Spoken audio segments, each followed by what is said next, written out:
Bayangkan jika suatu hari nanti anak cucu kita hanya bisa melihat harimau, burung cendrawasih, gajah hanya lewat foto saja, tidak seperti di alam ini. Hai, kami dari tim Satwa Lover. Hai. Hai. Hari ini kita akan membongkar rahasia dunia satwa. Yeay. Wah, aku gorila, jangan ganggu aku. Hei, serius dong, ini kan bukan acara lawak. Gimana sih kamu? Hai semuanya. Hai semuanya. Kami dari kelompok 5. Perkenalkan, aku Farah Kilama Fuzana Sution dengan NIM 225412011. Aku Hana Faisal, biasa dipanggil Robert dengan NIM 225412014. Aku Muhammad Lutfi Bawa dengan NIM 225412019. Aku Naufal Ramadhani dengan NIM 225412024. Aku Aurelia Nidia Ramadhani dengan NIM 225412004. Aku Dahayu Diba dengan NIM 225412008. Selamat menyaksikan. Indonesia punya lebih dari 300.000 spesies satwa. Dan tahu gak, kita punya hewan yang cuma ada di Indonesia loh. Contohnya Apa tuh? komodo. Aku Komodo, kalian sedang berkunjung ke tempatku. Jangan usik tempatku, jangan ganggu aku dan keluargaku. Dengerin tuh teman-teman, hewan juga butuh didengar tahu. Varanus komodensis atau komodo adalah kadal terbesar yang hanya hidup di beberapa pulau di Indonesia.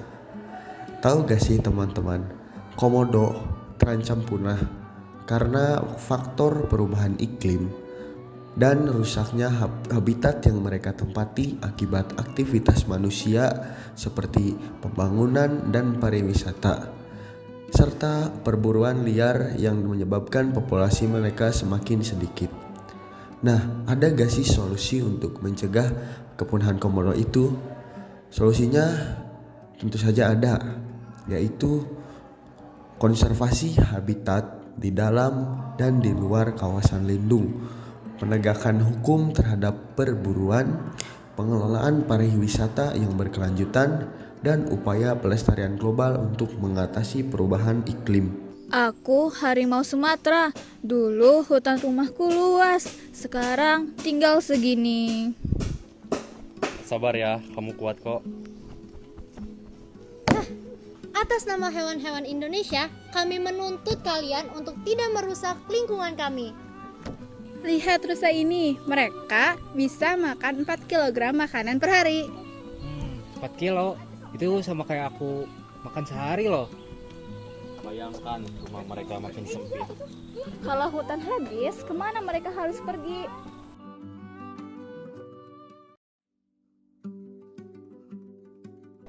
Lihatlah rusa yang tampak tenang di balik pagar ini. Tubuhnya ramping, gerakannya anggun, dan tanduknya menjulang megah, menjadi simbol keindahan hutan tropis kita. Rusa bukan hanya satwa pemakan rumput, ia juga bagian penting dalam rantai ekosistem. Saat mereka merumput, mereka membantu menyebarkan biji tumbuhan dan menjaga keseimbangan alam. Tetapi kini populasi rusa terus menurun akibat perburuan liar dan berkurangnya habitat. Jika hutan semakin hilang, maka rusa hanya akan menjadi cerita dalam buku, bukan lagi nyata di depan mata. Menjaga rusa berarti menjaga warisan alam. Mereka bukan sekadar satwa, mereka adalah penjaga harmoni hutan kita. Di antara ribuan satwa yang hidup berdampingan dengan manusia, anjing adalah salah satu yang paling setia. Sejak ribuan tahun lalu, anjing bukan hanya menjadi sahabat, tetapi juga penjaga, penolong, bahkan penyelamat nyawa manusia. Anjing telah membantu manusia berburu, menjaga rumah, menggiring ternak, hingga menolong dalam pencarian korban bencana. Mereka memahami bahasa kasih sayang. Lebih dari sekedar suara, mereka membaca hati kita. Tetapi masih banyak banget anjing yang terlantar, disia-siakan, bahkan diperlakukan kejam. Padahal mereka hanya ingin satu hal sederhana, yaitu kasih sayang dan perlindungan. Menyayangi anjing berarti kita belajar menyayangi kehidupan, karena kesetiaan adalah cermin kemanusiaan kita. Dengarkanlah suara dari langit. Kicauan burung adalah musik alam yang tak pernah habis.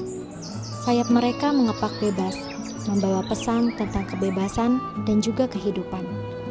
Namun, tidak semua burung bisa kita dengar lagi hari ini. Banyak burung langka Indonesia seperti jalak Bali, cendrawasih, dan elang Jawa yang kini hanya tersisa sedikit di alam liar. Mereka terancam punah karena kehilangan hutan tempat mereka terbang, juga karena perburuan yang tidak pernah berhenti. Bayangkan jika suara mereka benar-benar hilang, dunia akan terasa lebih sunyi, langit menjadi sepi tanpa kicauan. Menjaga burung langka berarti menjaga suara kehidupan itu sendiri, karena setiap kepakan sayapnya adalah harapan agar bumi tetap bernyanyi. Kalau hewan-hewan punah, ekosistem bisa kacau. Betul, bayangkan kalau semua burung hilang.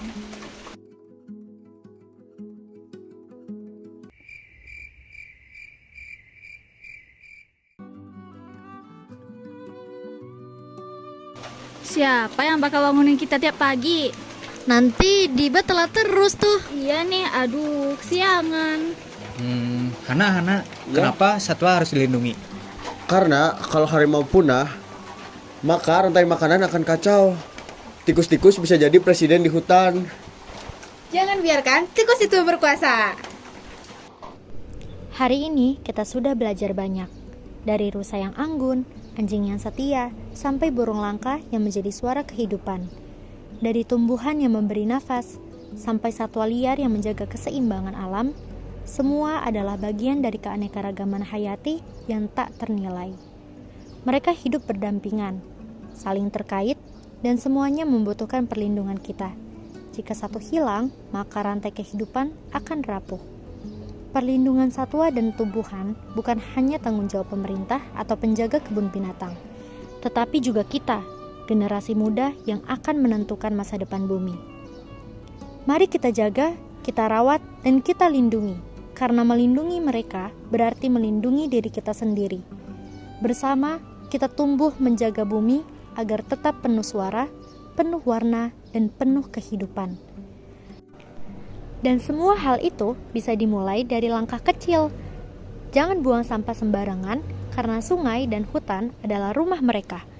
Kurangi penggunaan plastik sekali pakai, tanam pohon di sekitar rumah atau sekolah, dukung kebun binatang dan lembaga konservasi, bukan perburuan liar.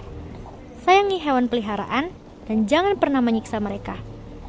Aksi sederhana inilah mungkin terlihat kecil, tetapi jika dilakukan bersama-sama, dampaknya akan menjadi besar.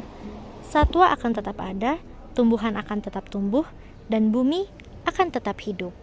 ولا تفسدوا في الأرض بعد إصلاحها وادعوه خوفا وطمعا إن رحمة الله قريب من المحسنين